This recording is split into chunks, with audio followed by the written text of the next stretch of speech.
Now, making a knife block is not as difficult as it might seem. I'll show you how.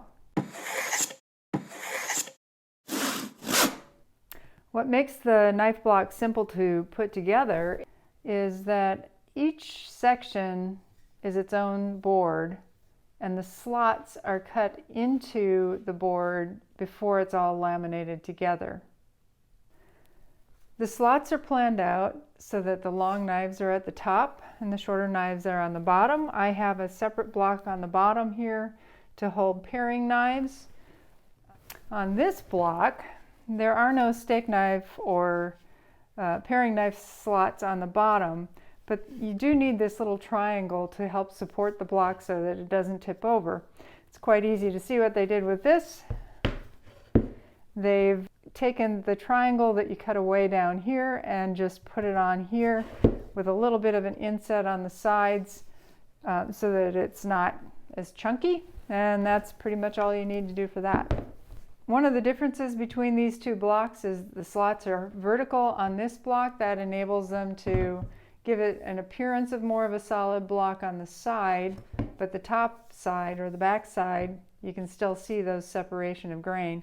Mine, I've put them on the side for two reasons. First of all, I have the side laminated pieces to make it look like one block, but also you can see how the block is worn away by the knives resting at the bottom of the groove. In this block, the knife blade rests on its side, and it's not going to be cutting into the block so badly. I chose 1/4 of an inch thick for the veneers because my bevel is 1/4 of an inch, and that allows that seam to be a little bit disguised right at the edge of the bevel. For the plan, you want to first determine what kind of layout you want. I've set up a layout that I'll provide a PDF of what I've used so you can see how I made mine.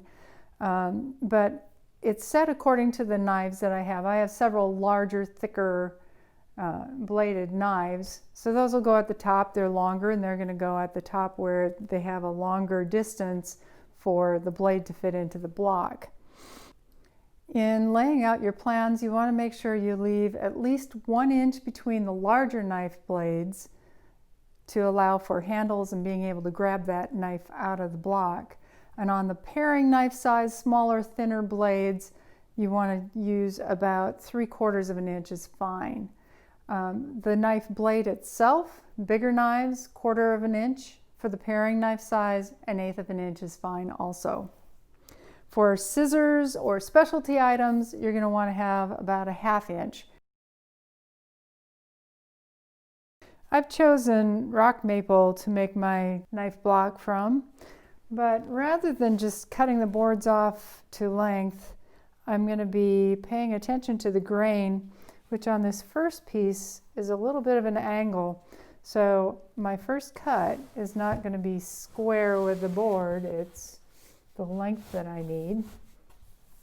I'm also cutting all of the pieces, the back, the sides, which will be cut from one piece and then cut as a veneer, splitting that in half, will all be cut out of one board so that it has the same look, and it'll take oils the same way and have a good solid block appearance.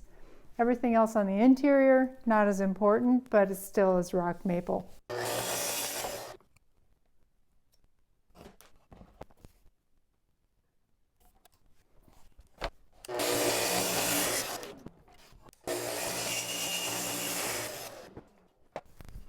So this is the block for my back square. I'll have to cut the length still, but that lines up my grain pretty well instead of having it at an angle.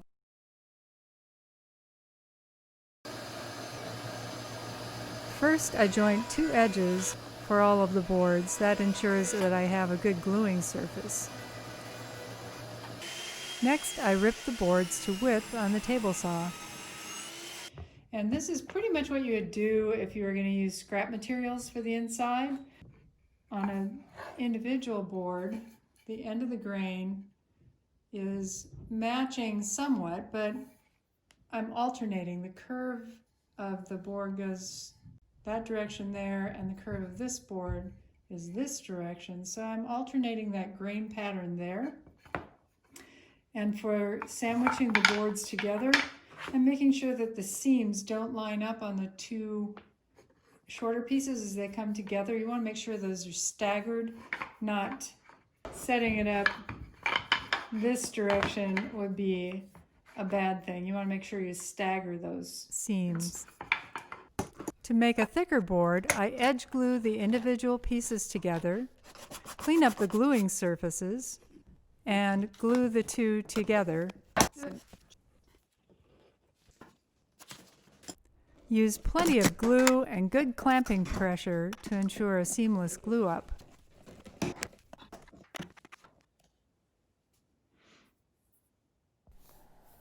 And I like to use the razor blades.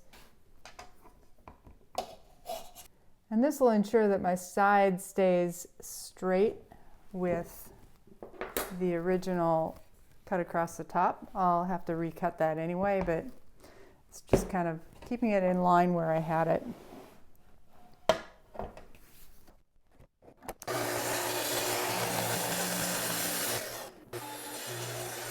I just want to make sure I have enough of the board showing at the top that's going to be smooth when I match it up with the other board, so I don't have to cut off too much later on.